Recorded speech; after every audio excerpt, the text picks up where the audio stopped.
Welcome back to the Mina Kimes Show featuring Lenny, the only NFL podcast where one of the hosts thinks Stephon Diggs might have just gone looking for a bone. Stephon Diggs. That's Lenny. I'm Mina Kimes. I'm joined by Field Yates, who perhaps can solve the currently complicated scenario of whether Stephon Diggs is actually at Bills minicamp. This is a matter of some dispute today.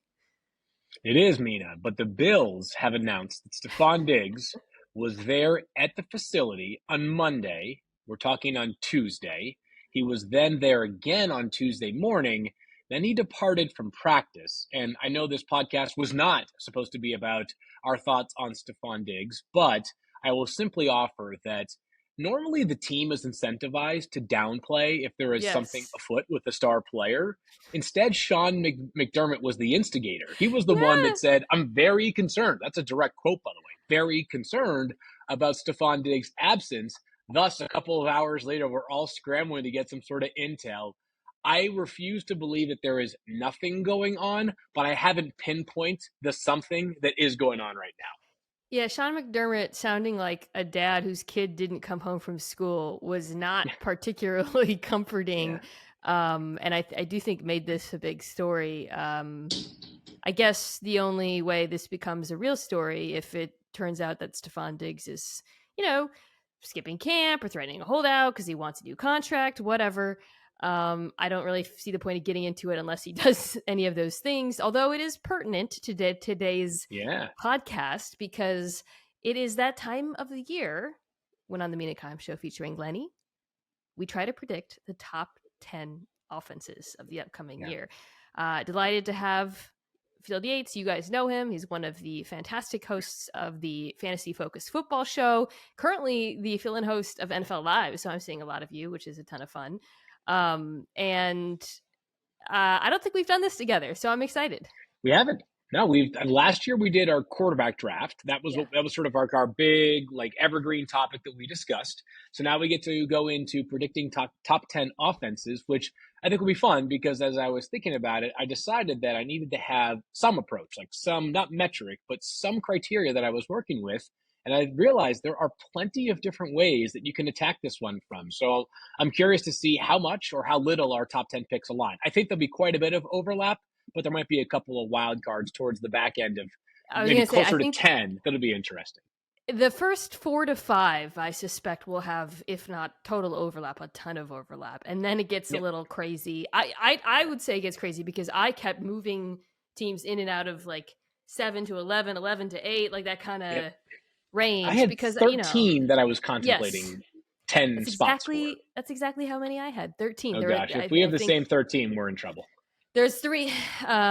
So just to recap last year, though. So here was my list last year with Nate Tice. Okay, I'll just read them. Bills, Bucks, Chiefs, Chargers, Rams, Raiders, Ravens, Bengals, Broncos, Eagles. And then I had the Packers just outside. So a few of those teams were really felled by injuries, I would say. The Chargers being one of them. The Rams, obviously, completely falling off, losing their left tackle, and Cooper Kupp and Matthew Stafford. The Ravens did actually finish pretty high, but there was obviously a lot of injuries there. Otherwise, the big L's, I would say, are the Raiders and the Broncos, which is kind of part of my overestimation of the AFC West, because Field, here are the top 10 teams in DVOA last year. Chiefs, Bills, Eagles, Bengals, all of whom I had. The Lions, who were kind of the come out of nowhere team. Yeah. The Niners, the Dolphins also took a big leap. The Jaguars made it in, the Giants, and then the Packers, who I said I had just outside. Yeah. So a mixture of teams that I think were predictable and then some pretty big surprises. I will say this, though, not that you need to be defended and not that you are trying to, not that you ever escaping accountability. Last year, more so than any year that I can recall in the last 7 or 8, we had inexplicable offensive performances. That stemmed from a year that had historic letdowns from several quarterbacks. I mean, literal Hall of Famers, the greatest player of all time included Tom Brady and Yeah. Matthew Stafford and Russell Wilson amongst the guys who just dramatically underperformed even prior to injuries that were sustained by those players, which really sort of changed the course of the season last year. Because at this Yeah. time last year, which is why I'm a little bit skeptical about going too being too optimistic about the AFC East right now, is like we're all talking about the idea that, like, wow, somebody has to finish last in the AFC Yeah. West. It'll probably be like the 9-8 Raiders. Instead, it was two teams that were woeful last season, and the Raiders and the Broncos, and then a Chargers team who I thought was they made the playoffs. They were disappointing in the playoffs. I still felt like during the regular season, and perhaps this is attributable to Justin Herbert's rib injury, Right. probably wasn't quite as strong as I anticipated it was going to be going into the year. So, a bit of a digression, but I do think that last year was a funky year for a lot of Yeah. quarterbacks that probably led to the misses, so to speak, in the top 10. I could have thrown the Bucks in there too because they lost like their entire offensive line at the Yeah, beginning yeah, of the season, which yep, turns out when you have a quarterback in his 40s, it does matter as quick as his release is. So yeah, yes. injuries do make this very hard to project. It's why I'm sure some of these are going to get wrong. But the way I I feel want to do pretty good this, about the first half. yeah, that at least that they'll finish in the top, barring obviously big injuries. So we're gonna do the both of us are gonna do our first five. Take a Yep. quick break, then we'll do the second five. Okay, great, So I'm gonna just read you my number one. You tell me your number one. We'll discuss. Maybe they're the great. same. Yada Yeah, yada. So I think they will be. yes, the Chiefs. Hey, we're one for Hey, one. I had the Chiefs as well. So like I said, last year I had the Chiefs, I think 3. Nate had them 1. I was like, wow, because you remember this was after the Tyreek Hill trade. Right. I thought entirely possible that the Chiefs offense would take a step back. Narrator's voice, the Chiefs did not take a step back. Okay. They finished I got my first stats here. in literally every possible metric: EPA per play, yards per play, DVOA, first downs per attempt, QBR, touchdown percentage, big plays. Man, so whatever. They were the best. I guess, Field, my question for you is it's less why will they be the best? They have the best quarterback and play caller in football. The best tight end in football. And Yep. I think we saw last year that as long as Patrick Mahomes is protected, nothing else seems to really matter. Do you Yeah. have any concerns about having this team at number one? I have no concerns whatsoever. So many of them were assuaged last year because of the things that you just discussed. I wanted to briefly introduce kind of my two criteria that I was operating with Yes. when I was developing this top 10. One was, if I were a defensive coordinator, like how little sleep would I get anticipating the matchup with this team? The second was, what is sort of your superpower? What is it that makes you indefensible when things are going really well for your offense or when things aren't going really well for your offense? And while I did not want to make this a crutch of the argument for a bunch of my offenses, at the end of the day, there are so many things to like about the Chiefs that you have already mentioned. Probably the best pass catcher quarterback combo in the NFL, and Travis Kelce and Patrick Mahomes. But the superpower is Patrick Mahomes, the best player in the NFL, perhaps one day, the greatest player to ever lace them up. His accomplishments through 5 seasons as a starter are literally unmatched. I don't know what the perfect defense is for Patrick Mahomes because he's advanced at this point in his career, which I say advanced because he conceded early in his career that he still had to learn some of these things where, like, he can now beat you pre-snap. It's much harder to confuse Patrick Mahomes Yeah. than it was when he was a rookie. I mean, remember, not a rookie, but his first season as a starter in the AFC Championship game, they were scoreless against the Patriots. They ended up scoring a bunch of points in the second half and lost in overtime, but he talked about sort of leveling up in terms of his football identification or his pre-snap identification. And now post-snap, there's really no answer, right? Because he has this ability to move. And while he is not Lamar Jackson or Anthony Richardson as far as athletic ability is concerned, he doesn't need to be. And he is so functionally athletic as well that even when you have a great plan, it doesn't always matter against Patrick Mahomes.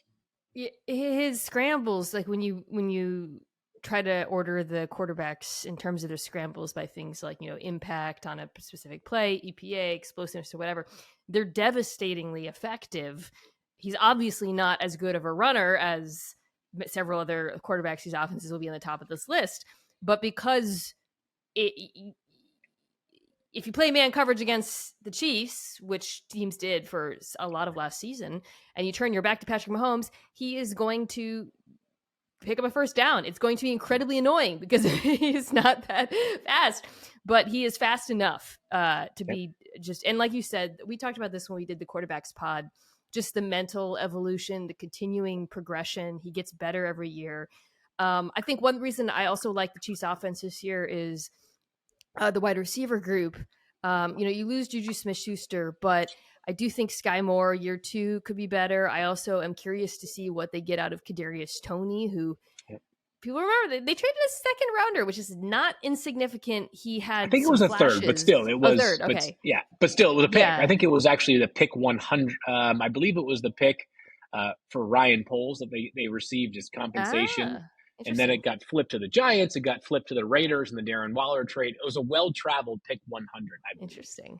Yeah. He had I some want to make flashes. sure I'm looking at my sheet just to make sure I have all my stats, because I don't try to match wits with you in all the analytics, but the Chiefs have so many good ones that I want to make sure I didn't overlook anything. That's a lot. He had some flashes. There were some I mean, I remember the Jaguars game late in the season where you're like, oh God, this is a weapon.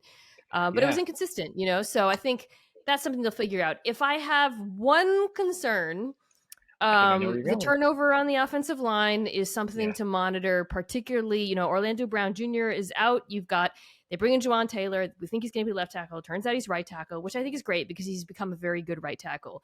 Yeah. It also means, though, that Donovan Smith is playing left tackle, who was not a good left tackle for Tampa. So I think that's on our NFL Live, we've talked about whether Donovan Smith might benefit from things like getting to play next to the best, along with Philly, the best interior offensive line in football.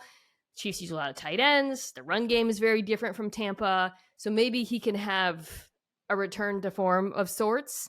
But that is the one question mark I have about this offense. Totally agree. It is the one question mark. The Chiefs have a pretty reasonable amount of confidence. It's a deal that has up to $9 million in value.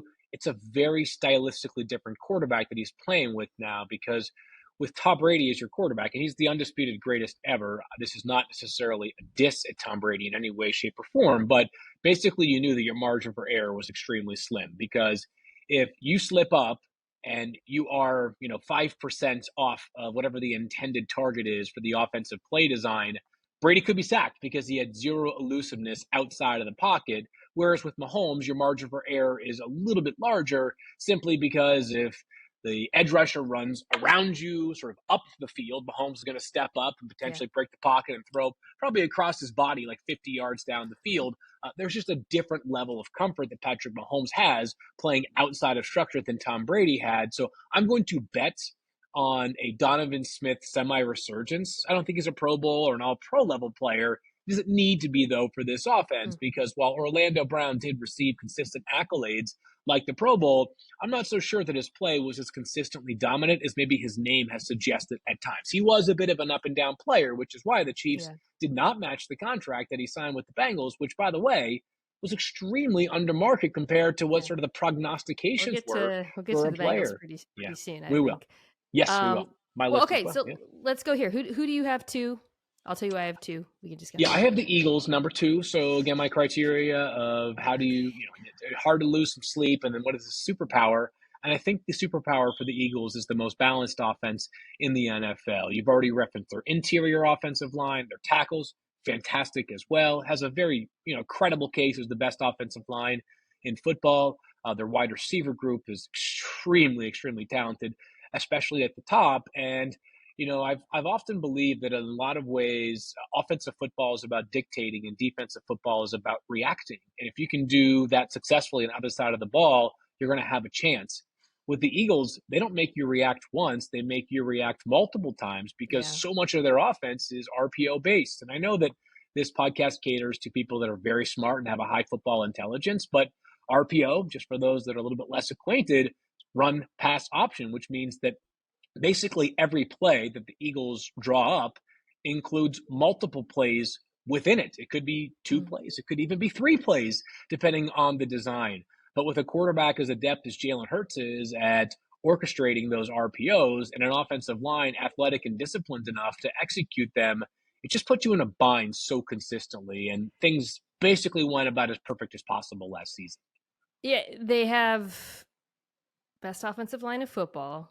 Yep. They have one of the best wide receiver groups in football. They have one of the best tight ends in football, and they have a quarterback who changes the numbers. Yeah. And they kept it all. The only change in this Right. offense is you lose Seumalo. I think the offensive line will be fine. Yep. Who's guard, and then the running backs are different. Miles Sanders is out.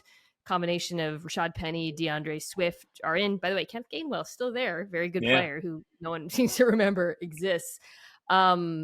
So I also had them too. I had another team too, and I flipped, and we'll get to them in a second. But so did I. I went back and forth on this one a little bit. But for me, with the Eagles, it really was just that continuity and the fact that they're just so strong in every possible way that made it really hard for me to knock them off.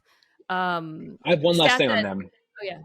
My only last thing on the Eagles, and I'll hand it right back over to you, is that, we talk about football like it's an isolated drive, but over the course of a game, there is such a mental edge the Eagles have over the defense because they're so, and this is a Nick Sirianni trait here, their head coach is so aggressive. You have to prepare for literally every drive to consist of a fourth down opportunity or multiple. And I know that a fourth down conversion technically has the same impact as a third down conversion. It doesn't, though, right? Like mentally, it changes everything. It changes the way they call plays. Totally. The fact that they have a quarterback who is basically an automatic first down on fourth and short completely changes what they can do on offense. It completely changes the way you defend them, the way you defend third down. It gives them optionality on second and third down. A team that already, as you just laid out, has an excess of optionality. And I think it's that optionality that it makes them such a nightmare. So a stat that the Eagles ranked near the top in a lot of stats, but one that I loved was they had 137 explosive plays last year, which True Media defines as either runs over 10 yards or passes over 20 yards. Field, the difference between them and number 2 in terms of the number of explosive plays, which was actually Cleveland, was the same as it's Nick Chubb's stat. Yes, exactly. In the first half of the year too, they had some pretty deep passes. Was about the difference between 2 and 16, which was ridiculous. And the reason they have all of those explosive plays is because you're so compromised defending this team because of the optionality in the numbers. If you try to play the run, the fact that Jalen Hurts became a capable, like a very good deep ball thrower last year made defenses' lives absolutely miserable. My one concern now, I'll say, is they lost their offensive coordinator, Shane Steichen. That was the one thing I considered when I kept moving them back and forth. They promote internally Brian Johnson, right, who was the quarterback's coach. I do like the continuity by all accounts, and I don't.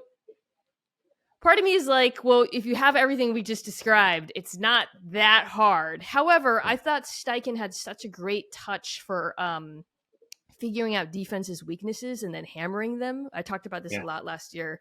Every Eagles game felt like a little different. It's like, oh, they're doing RPOs this week. Oh, they're attacking deep and outside this week. Oh, it's a quarterback run week. So I think that's something I'd like to see, just that they can continue doing that at the same level that they were before.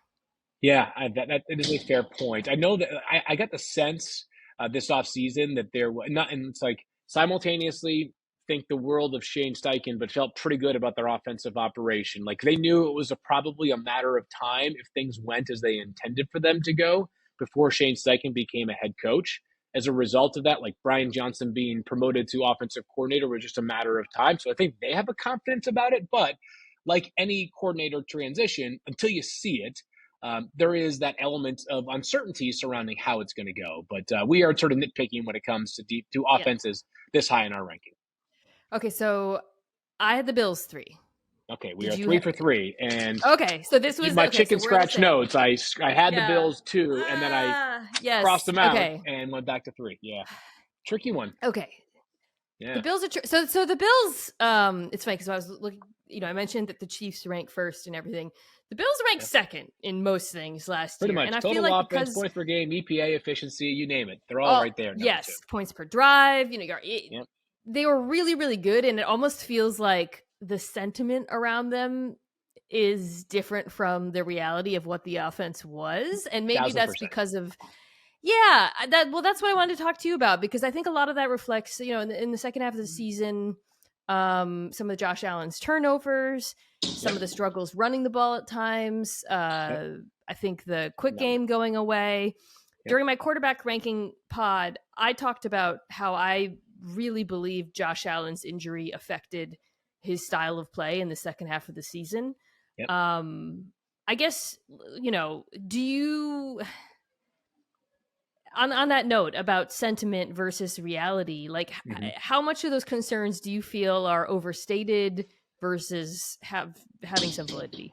I think that if you recall at the beginning of last season, and I was as guilty as anybody of this, I remember after watching week 1 Thursday night football when the Bills steamrolled the Rams in Los Angeles, thinking, all right, it's let's just like fast forward to February because this is Buffalo's year to win the Super Bowl. Or I guess it's their Super Bowl to lose is a better way of phrasing it. At the end of the season, given how things had crescendoed early, it feels like the end of the season is carrying a disproportionate amount of weight for Buffalo compared to how it is for other teams. They were embarrassed at home in the playoffs, a day in which the offense wasn't good enough. The defense wasn't good enough either, obviously, as the Bengals kind of toyed with that Bills secondary, it felt like, in a snow game, by the way. I think that some of this is just the expectations. It has felt like for 2 straight years, the Bills were perhaps the sexiest pick to win the Super Bowl, to become the next Kansas City, and instead they have lost in back-to-back years in crushing fashion in the AFC playoffs. I think also with the Bills, I know that Josh Allen is an alien, but some of his mistakes are so easy to see for the lay person, right? Like it's mind-numbing interceptions where he just throws it right to a safety, or like a run where he's trying to pick up 5 extra yards. He doesn't need to, and he just said fumbles the ball, right? So I think that because the things that they don't always do perfectly are easy to see, it makes him a bit of an easier target. That's kind of how I feel with Buffalo, but I'm having a hard time moving. The offenses that are right behind them are fantastic, but I'm just telling you, there's not much I fear more than the Bills' offense on a play-by-play basis, assuming Stephon Diggs is there. And for the things that he may not do perfectly, Josh Allen is as dangerous as any quarterback in the NFL because while he's not the premium athlete relative to others, I don't know what your defense is for Josh Allen on the move right now. There isn't one, really. Yeah. We talked about this when I explained why I had him too in my quarterback draft. I mean, his impact as a runner is absolutely insane. Is that a hot take to have him too? Like, have we gotten to that point? Like, it's crazy to me. Yeah, there was some pushback on, I think, Burrow. I didn't see any other quarterbacks really being pushed there. And I do think, again, like sentiment is a little bit skewed because of how last season went. My belief, again, as I said, is I think he's gonna be back to the guy we saw in the first half of last season, who looked so he looked like he had grown as a processor. Like that was an offense that was succeeding against too high looks because of his willingness to check it down, throw the ball underneath. And I think this offseason for them has been geared towards not being as drunk on the big play, being more multiple, right? Is talk doing cheap? The things, we're going to find out. Yeah, right. Well, I think you came on Field maybe after the Damian Harris signing, and we had this conversation, which is this is a team that wanted their Pacheco. Like they wanted that power running game. In the first round, they take a tight end. I know that Dalton Kincaid isn't doesn't come into the NFL as like a top blocker by any means, but that again speaks to the desire of the offense to present some different looks. I do think he gives Allen an underneath option that was missing, especially if they, when they get those 2 tight ends on the field. Yeah. And I'm not as down on Ken Dorsey as I feel like Bills fans are. Totally. I Yeah. think I view the failures of the second half of the season much more about Allen's injury than I don't think. Let me put it this way: I don't think Ken Dorsey was in there like, "Hey, Josh, let's try to throw it 20 yards on every play against Right. Miami." Like, I don't Yeah. think there were guys open underneath. I'm not It's here to like just annoying. relitigate the Giannis like failure discourse, Mina, but like when you Yeah. have Chiefs, Bengals, Bills, plus Mm, this year so many other teams, Ravens yeah. and Chargers and Dolphins and Jets, like just remember that only two of them make the AFC Championship game, and I think every single one of those teams right now will Really use the good. conference championship as like the minimum threshold for a successful Yeah. season. So someone's going to have a sour taste left in their mouth, and for back-to-back years, it's been the Bills because of two losses in the divisional round, one of which came in overtime against at the time that the highest seeded team in the AFC, the Chiefs. Like, um, Yeah. I get it. We measure people and quarterbacks specifically by how they perform in their biggest moments and how many Super Bowls they've won. But I feel like it's been circumstantial for the Bills. I am surprised that they're not generating more momentum and conversation right now as a top threat in the AFC. Like if I'm making odds right now, stacking odds right now, unless like the Stephon Diggs thing goes in a direction I'm not currently forecasting, I think they are like prohibitive, might be a little bit too strong of a characterization, but strong favorites still in the AFC East. Yeah. Agree. I'm gonna go out on a limb and guess you have the same team for number 4. Mm, Do you have the Bengals? I do. Bengals are at Okay, 4 so as well. Yep. this is where so when I was doing this list, I was like, I feel like everyone's gonna have the same top 4. Yep. Everyone, I mean, not everybody, but you and me, and Yep. I think a lot of our listeners like that. I felt, you can mix up the order. You could put the Bills above the Eagles. You could even put the Bengals higher. We'll talk about them, but Yep. it's after the top 4 when I view this as a tier of 4 and then 9 is how I organize them. So, the Bengals largely the same, potentially better on the offensive line. They do lose Hayden Hurst, placing with Irv Smith Jr., Devin Asiasi. That's a big question mark Yep. for me. Otherwise, I one thing we talked about with the quarterbacks was how Joe Burrow has evolved year to year, taking fewer sacks, getting better at dissecting certain kinds of defenses. There's just no reason for me to think this unit will backslide because similarly to the Eagles, it's pretty much the same. And not only that, but a lot of the players are still at an age where you expect progress and growth, right? I Yeah. mean, Jamar Chase is only entering year 3. T. Higgins is only entering year 4. Joe Burrow, obviously, in year 4 as well. An offensive line that is more veteran than the wide receiver group, but should be even better this year, as you mentioned, with the Orlando Brown signing. And as of this morning, we now understand that Jonah Williams, who, to be clear, had some really some tough moments at left tackle last year for Yeah. Cincinnati, but would be their best right tackle option. He made clear at the team's mandatory minicamp that while he was disappointed by how some of the things went this offseason, he's all in and he's going to play right tackle. So Great. the biggest question mark along the offensive line was answered earlier today, and I don't know exactly. Like, it's hard for me to make a good case as to why they don't belong a little bit above Buffalo. It's probably just the element of running that Joe Burrow doesn't bring at the same level as Josh Allen. But you can make a justifiable case for these guys as high as number 3 or even 2 in offensive rankings. Yeah. They are I mean, absolutely loaded. the Bills' offense has been better than them the last 2 years. Even as It has you been. were talking about, like the just how close the margins are in the AFC. Even as the Bengals have won games, some of those big wins have come because of incredible performances by their defense, I would argue. But on the whole, when you're counting regular season and playoffs, the Bills' offense has been more efficient, has been more explosive than the Bengals. So I do think it's the Bills belong above them. I would put the Bills and the Eagles above them. I feel pretty comfortable with them at 4. I do have one question for you. Okay. Joe Mixon, is he just going to be the running back this year? It sounds like, yeah, it does sound like it. And I think that so I think we all understand that Cincinnati's at this point now where every dollar spent is one less dollar to spend in the future when guys who are going to be and will be paid and will be eligible to be paid are going to be on the books at different numbers, right? Jamar Chase is no longer going to be on a rookie contract, and Joe Burrow, effective. I mean, it could happen by the time this podcast is over. He could have an extension done. Same with T. Higgins, and so I think that if either of those deals had already been done, especially in the case of Higgins, because he was a second-round pick, like an extension is going to add to the cap commitment for this year on top of the cash commitment. If either of those deals had been done, part of me wonders if Cincinnati might have taken a more economical approach to the Joe Mixon situation.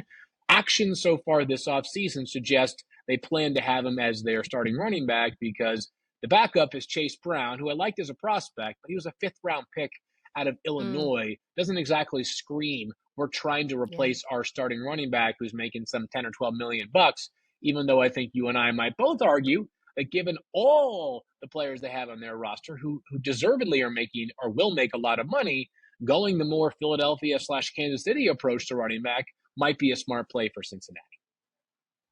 This lost Samaje Perine, quietly impactful player there. No, yeah. Okay. Let's wrap this first half with number 5. Okay. Yeah, man. I have no idea what you're going to say. I don't know if my pick is... I ran this list by a couple people I trust, and this was a pick that a lot of them were like, have you ever seen that Tim Robinson? You sure about that? Yeah. Like, I got that reaction to this pick a few times. Okay. But here's the deal. I'm going with the San Francisco 49ers at number 5. All right. No. I Okay. know. No, it's so okay. Crazy. It's not that crazy. No, it's not. It's crazy to say about a team that we have no idea who the starting quarterback is. Does it matter? Seriously though, does it matter? So it could be Brock Purdy, who we'll see what his status is at camp. Darnold, Lance, whatever. I don't know that it matters. I don't think it matters. Yeah, I don't think it matters. The quarterback spot, but I think those guys are all, 6 in one hand, a half dozen in the other, and you line whoever it is up as the starter in week 1, and I expect them to be about what they have been in recent seasons. Here's the reason why I put them here. Starting week 8, which is when Christian McCaffrey entered this lineup, this was the best offense in the NFL. They ranked first EPA per play. Throughout a number of passing metrics, notably what he did for the passing game. We did a segment on NFL Live about 21 personnel, talking about the San Francisco 49ers. Yeah, and I think it's really important to note, like, the San Francisco 49ers and 21 personnel are a lot of teams were actually really effective out of 21, but with different, Miami used a lot with Ingold, for example, obviously Baltimore. But the Niners, with Christian McCaffrey in particular, were unbelievably unique. We talked at the top about the Eagles and the numbers game and the option stuff. I think the biggest takeaway I had from that segment is there are no good answers for it. Because of what Christian McCaffrey brought to this offense, combined with the other incredibly unique and talented skill players they had. Trading for him mid-season was an absolute home run. And at the time, I was thinking, I don't know, is it really going to improve the running game? It's not the running game that mattered. It's what he did for the passing game. Just the constant bind that they put defenses in, never knowing what the hell is, like, what the formation, like, who's running, who's catching passes, who's blocking. It's absolute basketball on grass. And they're all healthy. I'm trying to draw like the perfect equivalent, right? But like in the NBA, you've got players like you need to surround them with shooters for it to be an effective roster, right? LeBron, the most obvious answer for the past 20 years, basically, right? And it's like for the 49ers, the quarterback just needs to be surrounded with a bunch of players who are elite yards after catch players. And no matter the position, the 49ers have a guy who is either the best or like at least a top 5 option in the NFL in terms of yards after catch. And that extends to fullback, by the way, right? Like Kyle Juszczyk, best athlete of any fullback in the league by far. George Kittle, the same at tight end. He's right in the conversation with probably Travis Kelce for the best after the catch, combining athletic ability plus instincts. Then you've got Deebo Samuel, who's an absolute, like, so good at running after the catch that they said, let's just give you the football and let you run as a running back. You became a wide back in 2021. So They have, for each of the past few seasons, either led the NFL in total yards after the catch, yards after the catch per catch, or both. It is an offensive system that has married perfectly to the personnel that they have in place, which that sounds fundamental. Like that sounds like something any reasonable mind should accomplish as a general manager, Mina, but we don't see that often enough. We see plenty of teams that are mismatched. So Steven Reeves, who did the quarterback thing, Yeah. tweeted this stat that is absolutely mind blowing. Yeah. Over 50% of Brock Purdy's air passes over 10 yards, so everything but short, Yep. were to receivers who the NFL classes as wide open. Unreal. That was the highest rate in the NFL Probably by far, right? a significant margin. Yep. 52% of his passes were to wide open receivers. Yeah. And it's the marriage of play caller and skill players. Yep. Who are so unique and so special, and that's why I like.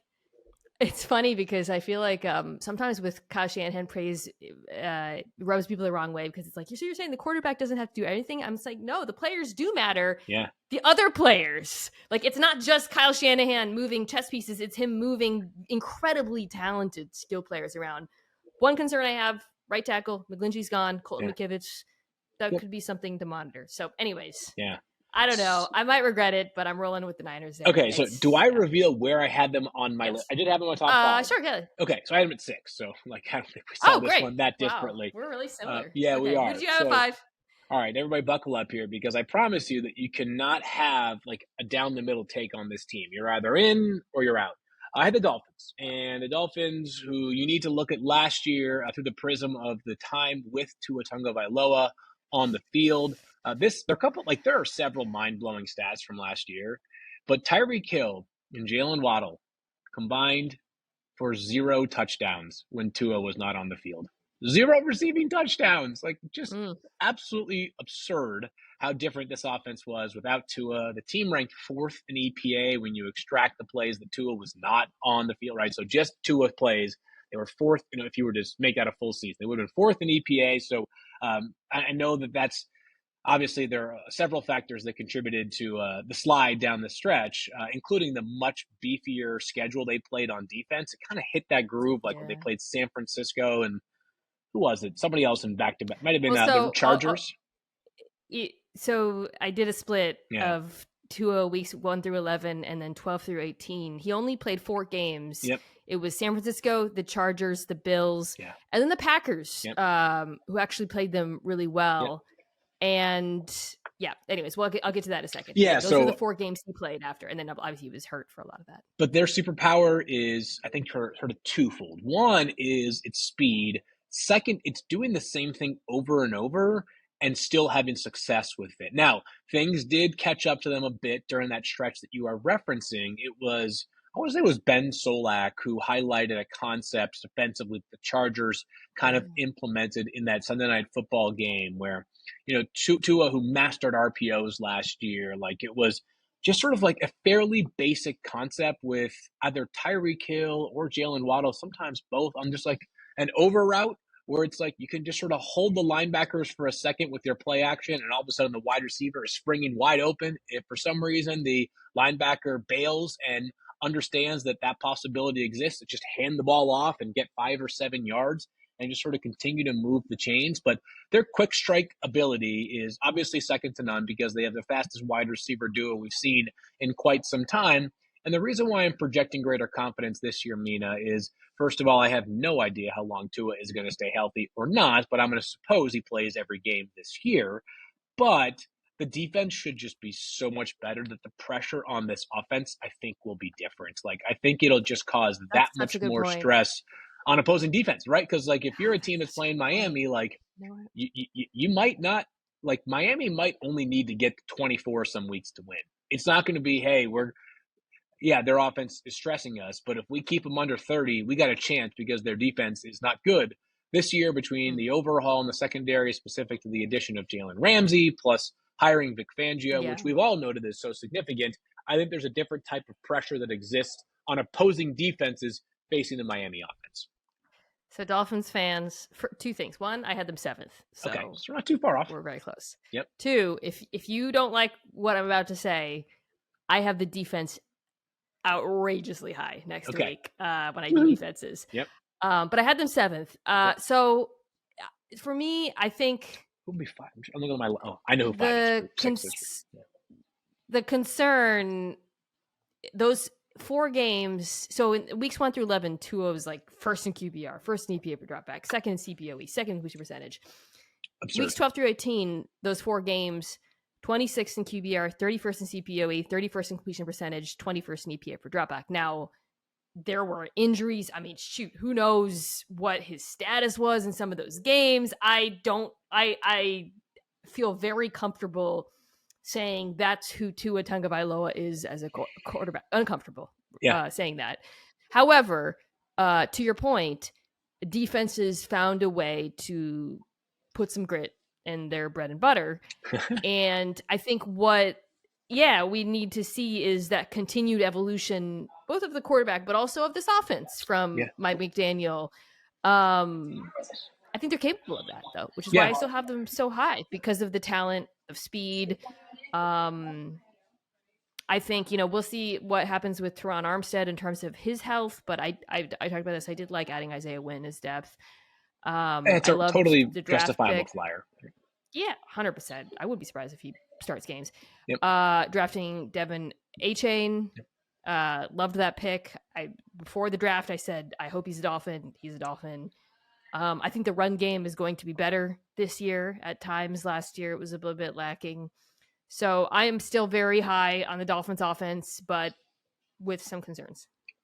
Totally fair. But we are sort of in the same ballpark. And so you said you wanted to break after the first 5. We both covered our first 5. I've already said that the 49ers were my 6. You said the Dolphins are your 7. So I have an idea of who your number 6 is, Mina, but I'm going to hold it until we come back to this conversation. Oh, what a teaser. Number 6 is. Tickets to the game, merch, meals at iconic restaurants, stays at Caesar's Palace, all this can be yours when you bet with Caesar's Sportsbook. Win or lose, every bet earns reward credits, which you can redeem across the empire. Now, if you haven't started yet, register using code OMAHAFULL, and then place your first bet up to $1,250. If you win, great, keep those winnings. But if you lose, you'll get your stake back as a bonus bet. We are back. Field, do you want to guess who I have at 6? I do. I'm going with, and this right here, I feel like this right now is like our moment come together. And if I guess this wrong, it's going to be anticlimactic. But it's like football Twitter uniting. I'm going with the Detroit Lions as number 6 for you. No, I don't have them at number 6. I don't. Oh, man. Okay. All right. Well, now you know what? I'll spare okay. myself the embarrassment. Well, who's your 6? I actually don't. I wanted to de-emphasize this pick because I really try not to be a homer. Okay. I am very high on the Seahawks offense this year. I love it. Okay. I think they're going to be so good. A little lower on my list, but they are on my list. Where are they on your list? They're number 10. So they're 10. Okay. You talked earlier about how 7 through 11 was kind of your range, right? Like I felt good through 6. So the 6 that I've discussed, I felt good about. And then I had 1, 2, 3, 4 teams with 3 on the outside looking in. We're splitting hairs with these teams. I'll make my case and tell me what you think. So this is a team last year that was 8th in passing DVOA, 23rd in rushing DVOA.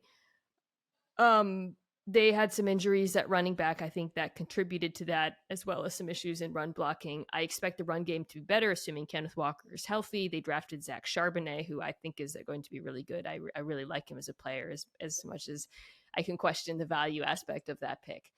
I've talked about Geno Smith and why I don't think he's a one-year wonder. Maybe he'll regress a little bit, but I mean, first in CPOE, lowest off-target percentage in the NFL.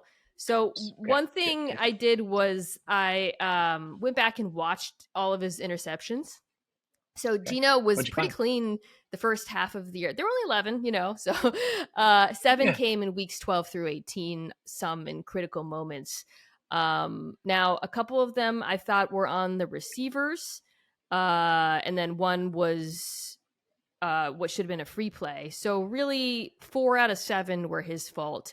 all of them were him being overly aggressive. They weren't like terrible throws. They weren't. It was him trying to force the issue, which is something he lived and died by a little bit. He was one of the best deep passers in the NFL last year. He made some absurd tight window throws. There will be interceptions that come with that. But right now, he gets to play behind an offensive line that should be better because they started 2 rookies at tackle who I thought both, tailed off a little bit at the end of last season, year 2, and a wide receiver group that top 3, top 2. Yeah, it's whatever the list is, it prominently involves the Seahawks. I mean, I would put them I'm trying to right think of like behind the, Cincinnati. Cincinnati, I think probably is going to say like, we deserve that honor for right now. But I think it's Cincinnati. I think it's Seattle. I think it's like, if everything goes right, maybe the Chargers enter the fray. Philly because of their 2 established stars. Miami because they're 2 established stars. Yeah, but just the one. It's hard to find a team 1, 2, 3 as good as Seattle's. NFL Live researcher Henry Buggy sent me this before the draft. So last year, the Seahawks ranked 6th in receiving yards from receivers lined up outside, 25th from receivers in the slot. Yeah. Enter Jackson Smith and Jigba, who we loved during the pre-draft process. I was so happy for you when he went 20th. I couldn't believe it, but I was so happy. Because he could have ended up with a team that would have tried to force him into, where he wouldn't have been able to play the role that he plays best, which is as that, a slot receiver almost entirely. So I don't know. Maybe that's overly optimistic. Maybe I'm being a homer.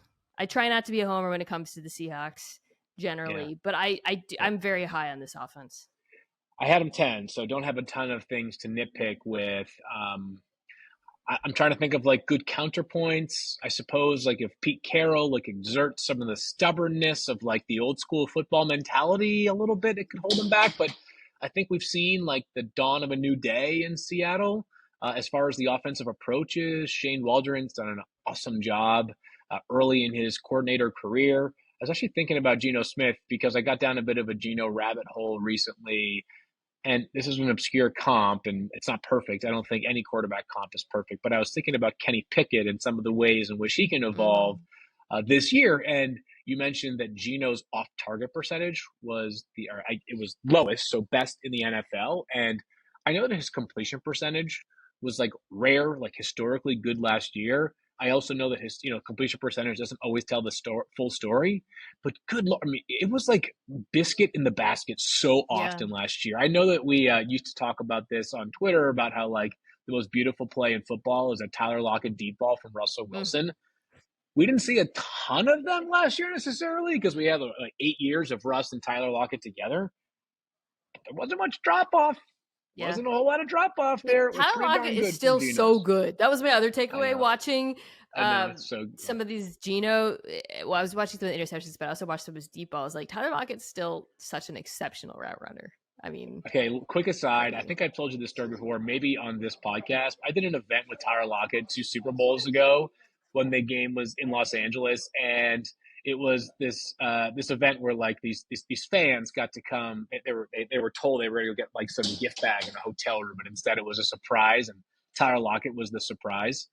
The genuine care that he showed for each individual was absolutely incredible. Like every person was met with a hug and like an embrace, and he just made so many people's day. So it's not our job to root for players, but you'll be hard pressed to find me saying a single bad thing about Tyler Lockett as a player and definitely as a human. All right, so that brings me to my 7. My concern would for the Seahawks would just be the interior offensive line. I'll throw that out there. I do think that is a reasonable concern because Geno will throw interceptions and be overly aggressive. Okay, so you had the Niners at 6. At 6, yep. I had the Dolphins at 7, so we're on 7. Who do you have at 7? Lions. Now let's do it. Okay. So back to the superpower thing. Yeah. Okay. So superpower for the Lions is this sort of this mesh point of an offensive coordinator who understands how to get guys in space and guys who are tremendous in space. It may not necessarily be at the level of San Francisco. right? But Amon-Ra St. Brown, I don't care what production he's had and what accolades he's had, still somehow like a touch underrated. They did this last year with DeAndre Swift, who I know was in and out of the lineup, probably more than Lions fans wanted him to be, but his touches in the passing game often led to opportunities for yards after the catch. I thought they did a good job of kind of balancing some of the guys who presented vertical threats for them, which until Jameson Williams is back from his suspension, that's going to be a problem this year. And they only got one catch out of him last year. But I felt like the threat of vertical speed was consistent in the Lions offense enough where it kept defenses from being able to kind of pack it in. And they just they were absolutely tremendous from the offense numbers were great for the entire year, Mina, but I felt like it really changed. Actually, maybe after the lowest point, they got shut out in a game. They got shut out by the Patriots last year in a game, and they still finished top 5 in every offensive category. Imagine basically having 16 as opposed to 17 games and still being right there with the elite offenses in the NFL. It's a fabulous offensive line as well. The identity seems to be there. And then, I think you and I are probably card-carrying members of the Ben Johnson fan club. There's a decided advantage with him as your play caller right now for this upcoming season. Huge. Yeah. The best thing that happened to them is there were a handful of coordinator changes. I think we talked about Vic Fangio earlier, Bill O'Brien, Ben Johnson, a couple of those moves that no matter what that team does, no matter what they do elsewhere, even acquiring Jalen Ramsey, maybe if the Patriots add DeAndre Hopkins, the fact that they have a new coordinator in place and the specific one that they have could prove to be the most instrumental part of their growth this year. And for Detroit, it might be the fact that they didn't have to go to Plan B. I'm not even sure who Plan B would have been for Detroit if Ben Johnson had taken the Carolina or other job the teams were interested in hiring him for. Would have been a really hard act for a new offensive coordinator to follow. Fortunately, it's not something that's going to happen. I had them 9th, so only a couple spots below. All right, so no teams that have been off the other teams. No teams that have been all the same. Yeah. High in Lions for all the reasons you just mentioned. I do wish they had DeAndre Hopkins. I think that would be really clutch for them. But I am also, because of Ben Johnson, I'm confident in his ability to come up with ways to make this offense explosive with the players they do have. The players that they've added, Sam Laporta, the rookie tight end, I think is going to get yards after the catch in this offense, which is something he did really well in college. Jahmyr Gibbs is lightning in a bottle. Jahmyr Gibbs, whatever you think about the value of the draft pick, I've talked about that to no end. The football fit on this team is amazingly fun. Awesome. And that's not just, that's with the coordinator. Because they just didn't, he's so unique, and I don't think he's going to be misused at all. And I think it's funny because we I feel like McCaffrey gets brought up too much now when we talk about running backs. We had a conversation about Saquon Barkley on NFL Live yesterday, but I do think a lot of the stuff that San Francisco did on offense is things that Ben Johnson should just rip off completely. So the one concern I have about the Lions, so here's Jared Goff's QBR rankings over the last 4 years: 2019, 22nd, 2020, 23rd, 2021, 24th, 2022, 5th. That's a pretty big jump. The thing about Jared Goff, though, is he has always been a quarterback who's very dependent on his circumstances, and his circumstances are still good. So I am not projecting like a big Jared Goff drop off, because the offensive line is still awesome, still a great play caller, still very cool weapons. But, he is not the same. I know I talked about this with San Francisco, but, he is a reasonable question mark when it comes to the Lions offense continuing that level of success. Quickly, couldn't be more impressed with Jared Goff and turning what felt like being sent to purgatory into a really, really, really great situation for him in Detroit. Right. That was sort of, whatever. It's that was supposed to be not the end of his career by any stretch. That's being dramatic. Right. But it was supposed to be, hey, this is, he was flotsam. He was cap filler in the deal. Right. He was just, let's make the money balance a little bit. And instead, he's become a useful player for them, to the point that Detroit has eschewed taking a quarterback early in the draft in the past 2 years. Brad Holmes seems to absolutely love Jared Goff. Oh, he So when I loves say him. he was there, whether he should extend Jared Goff, that's a debate for another day that I I would will string refrain that from. personally. I would string that one along as far as you can. Yeah. But I'm not the GM. Yeah. So do I have to get to number 8, by the way? Okay. So we're on 8. So we're both optimistic Okay. about the Lions. You had them a little bit higher Yeah. than me. I still have them in my top 10. Okay. Okay. So this is one, I don't know if you'll have them in your top 10. This is one that's a Okay. little bit, I mentioned at the top of the show last year, there were about 4 teams that kind of leaped into the top 10. So far, Yeah. we've done mostly teams that were good last year that finished in the top of, Yep. the rankings last year. This team, for various reasons, fell out. Okay. I am maybe too high on the Baltimore Ravens. No, not too high. They I don't think too Do you high. have them? Were they one They're you went not my just top outside? 10 because we only have they Yeah. were part of my group of 13. Yeah. Um, Okay. I didn't rank 11 through 13, but Here's there's the a crazy compelling thing case. about the Ravens.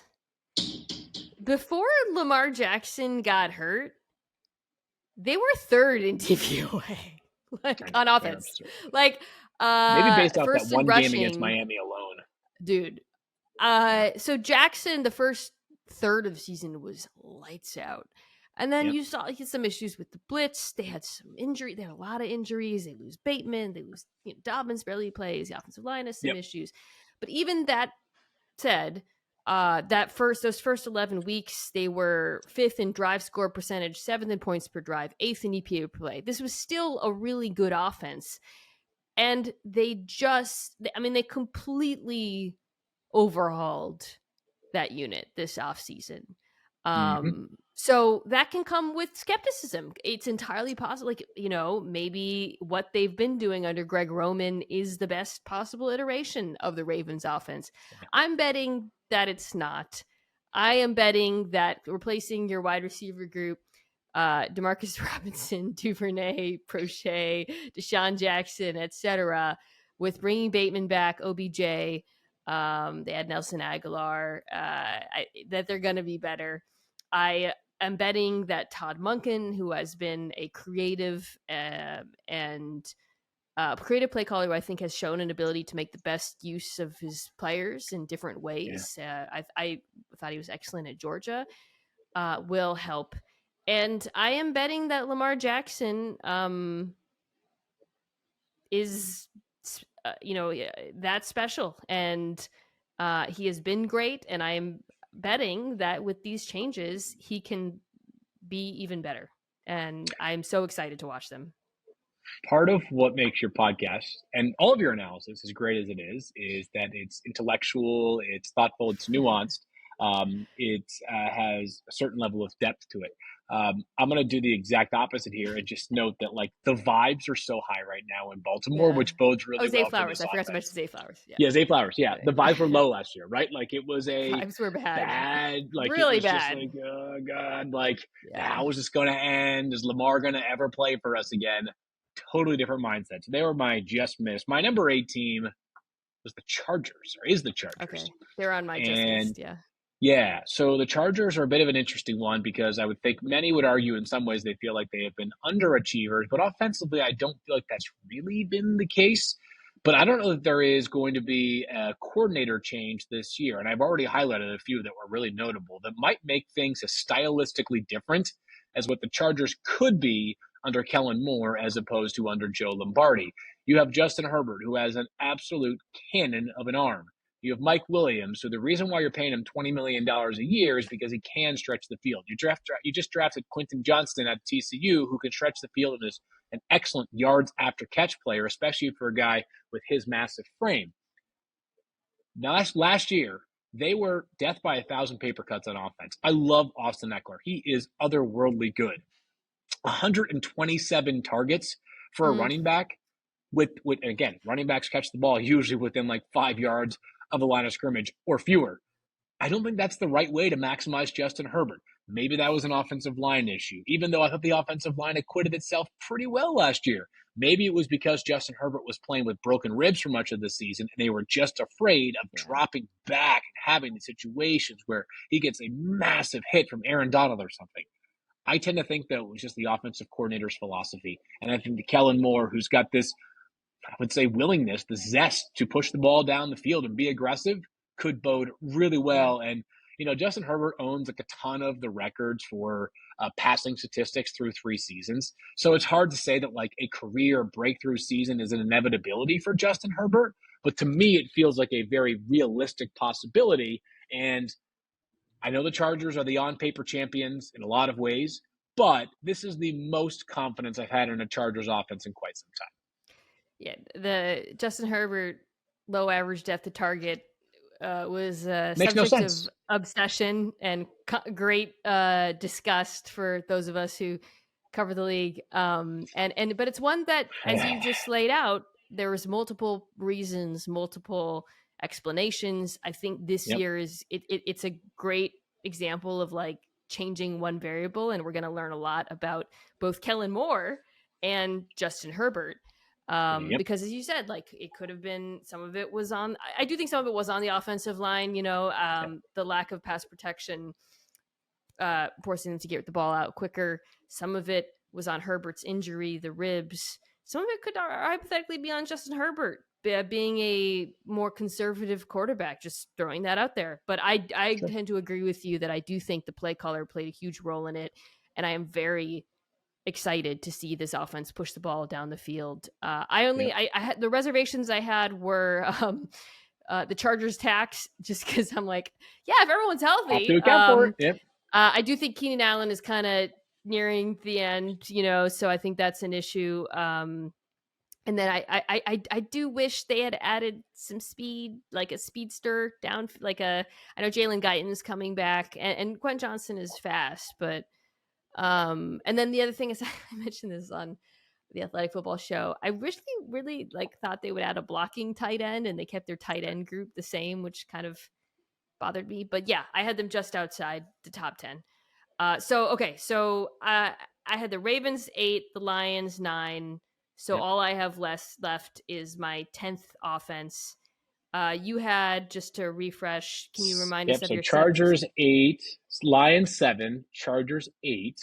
Okay, To so be you're determined 9. or to be revealed 9, and then the Seahawks 10. So we both have Seahawks one 10. team left to reveal. Okay, so you have a 9, I have a 10. Who did you have at 9? Yeah.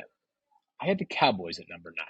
Okay. And this one was my hardest cut. This was know. This is the 9 and 10, or 10 and I 11. know. Pardon me. I put the Cowboys in. I put the Cowboys out. I put the Cowboys in. So- No one is a bigger Dak Prescott cheerleader than me. I know. This felt so bad. All right, so let's start here. If you were to make a case, like what's the biggest hole in the Cowboys offense? Is there one? Is there like Mike a McCarthy. notable, yeah, thank you. All right, that's it, right? Like That's ultimately what I roster-wise, did. there is not one, right? That's what it is. It comes down to No. your belief as to whether Mike end? McCarthy, I think they can get by. Like Peyton Yeah, Hendershot last year, Luke Schoonmaker this year, guys they've drafted, I think they can be serviceable enough. And when you've got CeeDee Lamb and Brandon Cooks and Michael Gallup, you've got 3 guys that are making $10+ million. Well, CeeDee Lamb, not yet. He'll eventually be making $25, $28 million a year. But it's hard for me to poke holes in the talent of this roster. It's just a matter of whether you believe in Mike McCarthy. Now, I always find that the Kellen Moore Cowboy, discourse is interesting. Hearing from, we tend to look at it, I think, from a more season-long, holistic view. I know, Marcus, who obviously is so passionate about the Cowboys and watches them as close as anybody does, will tell you about, more specific moments where it's maybe Kellen Moore got a little bit stubborn in his ways, or maybe it was situationally where he fell short for the Cowboys. So maybe there is some room for this team to be a little bit different under Mike McCarthy that could benefit them. I just really get concerned about the idea of Mike McCarthy feeling like I'm a Super Bowl winning head coach, which is true, by the way. It's indisputable. It's my way or it's the highway. And you made this point masterfully on NFL Live probably a week or so ago, where you were talking about how Mike McCarthy keeps saying, we're going to run the damn ball. We're going to be a team that makes sure that we control the line of scrimmage. And then it's yeah, but you also traded for Brandon Cooks. You have Michael Gallup and you have CeeDee Lamb. Why would you pound the football when you've got, we didn't mention them, but it's a wide receiver core that's probably in the top 8 They're good. ish of the I NFL. It's really loved good. the Cooks signing. I tend to really like, veteran low cost trades generally, but the Love them. biggest issue with this wide receiver group last year was the lack of separation. I Totally. have gone into this. I think it is a part of the reason why Dak Prescott got through so many interceptions as well. And I think Brandon Cooks helps in that regard.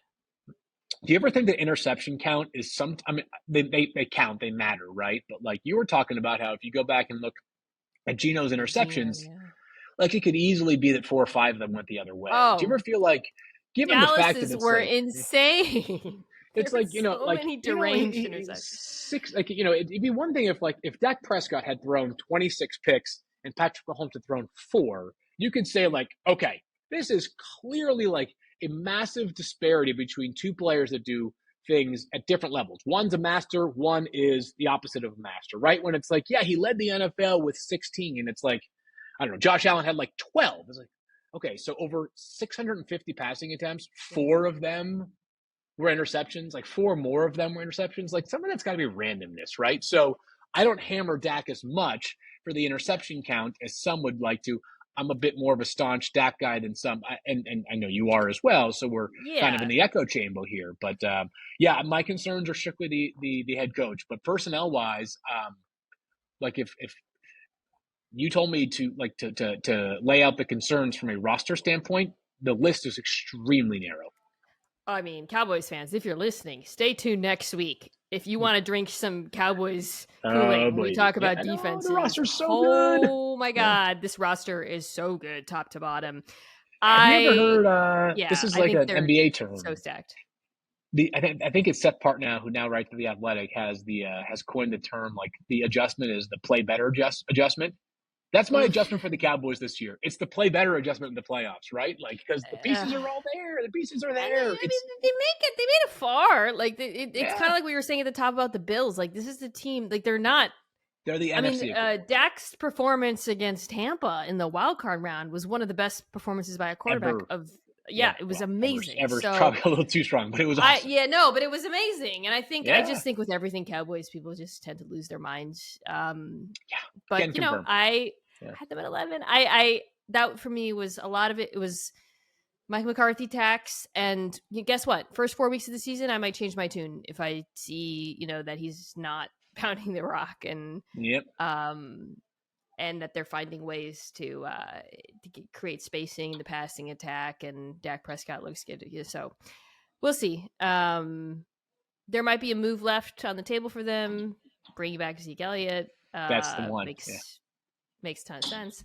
Okay. It does. So our final team is the one that I have over the Dallas Cowboys at 10. As I've mentioned, we've talked about some of the teams we had on the outside looking in. The Chargers.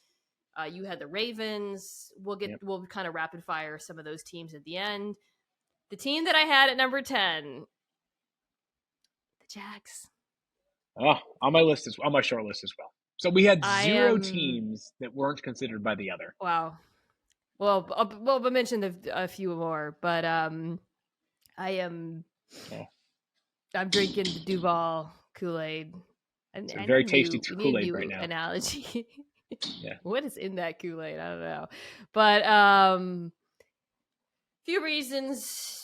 Trevor Lawrence, we've talked about this show, many shows from after their bye on. He was absolutely lights out. Number of metrics, top 5 quarterback. The offense was fantastic from that point on, especially the passing attack. It's an offense that I expect to be better with the addition of Calvin Ridley. I think in Doug Peterson, they have one of the 6 or 7 best play callers in football. At the moment, it's year 3 Trevor. He's a quarterback who got dramatically better year 2. How much can he improve in year 3? I'm just really excited to watch. The one concern I have, and this is maybe why you didn't have them in the list, offensive line is a bit of a concern, because I talked about this on NFL Live. While the Jags from week 12 were better in just about every respect, they ranked top 10, top 5 in every metric. Offensive line, they were still in the bottom of the league. Now, I think Trevor Lawrence mitigates that a lot because he gets the ball out so quick and he is so difficult to sack. But at the moment, Anton Harrison, I think, is starting at left tackle. Sounds like it to me too. That's a question mark. So maybe I'm too high on them Field, but I just love the Trevor Lawrence. So right there as well for me. There's only one team that we haven't discussed yet that was also in the mix for me. That's it. One more team. Everybody else was not considered. I'm looking at my list right now. My final list. The only team not mentioned so far, the Vikings, who maybe it's they're on my just outside. Yeah. So, and that might be one where, like, one player carries a significant amount of weight that can make up for some personnel shortcomings otherwise. If you're playing fantasy football, I'm not leaving a draft without Jordan Addison this year, though. I think there's like a chance for not quite Justin Jefferson level production, but there are some similarities that I see from where Jordan Addison is this year and Justin was a couple of years ago, taking over for Stephon Diggs. Yeah, I think we talked about this. I think Klassen, I talked about it, but the addition of TJ Hawkinson, how that changed that offense. And I've talked about how they didn't get much production out of their wide receivers outside of Jefferson. Throwing Addison into the mix. Jefferson, Addison, Hawkinson, I think they'll be fine with Alexander Madison at running back. Totally fine. Totally fine. Sorry, but it's running back. Yeah. I think fine. I think that the efficacy of Dalvin Cook is being made clear by the lack of a really competitive market for his services at the moment. He's a good Rorschach test right now, Mina, right? What numbers do you want?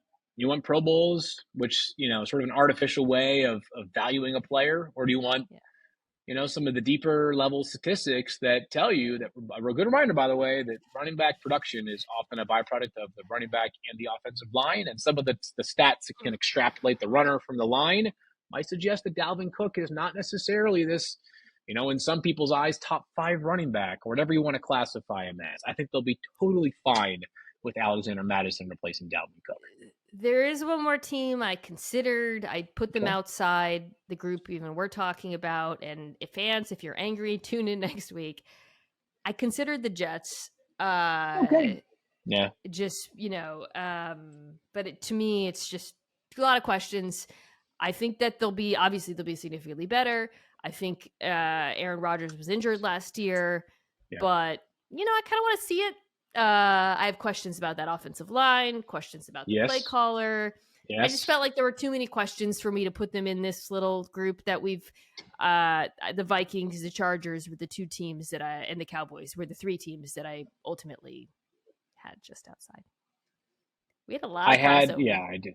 I did not get the Jets on the list. I think my concerns or my questions are largely identical to yours. And while the Packers offense is good enough to help Aaron Rodgers win MVP twice over the past 3 seasons, I think that the Jets don't have enough collective difference makers to be at that same level, right? It wasn't just, and I'm not just talking about wide receivers, because they had Devontae Adams and then sort of a mishmash, but the offensive line was consistently fantastic. So good. The running game was really, really good. And Aaron Jones is, we were just kind of devaluing the running back position, but Aaron Jones, at his best, has been one of the more productive pass catching backs in the NFL. So question marks about Breece Hall, obviously coming off the ACL there. So apologies to Jets fans, but I still, I think your team's going to be very, very competitive this season. They don't have to be top 10 because I think the defense is going to be amazing. I'm going to talk about that defense next week. I'm going to talk about a lot of defenses next week. Field, this was really fun. I feel really good about my list after hearing that we had so much overlap. Until next year when it turns out that half of it injured or whatever. Like, the Chiefs are on average 16 points a game this year. I know. Yeah. That's the top 4. We had identical top 4. That's pretty wild. That's pretty impressive. Yeah. Okay, Field, you're the best. Thanks for coming on, guys. Check out, of course, the Always Great Fantasy Focused podcast or watch NFL Live. Thanks for joining me. I'll see you there later on this week, I think. Maybe I'm wrong. Yeah, Thank you as always. Okay, great. Thanks for having me as always, Mina.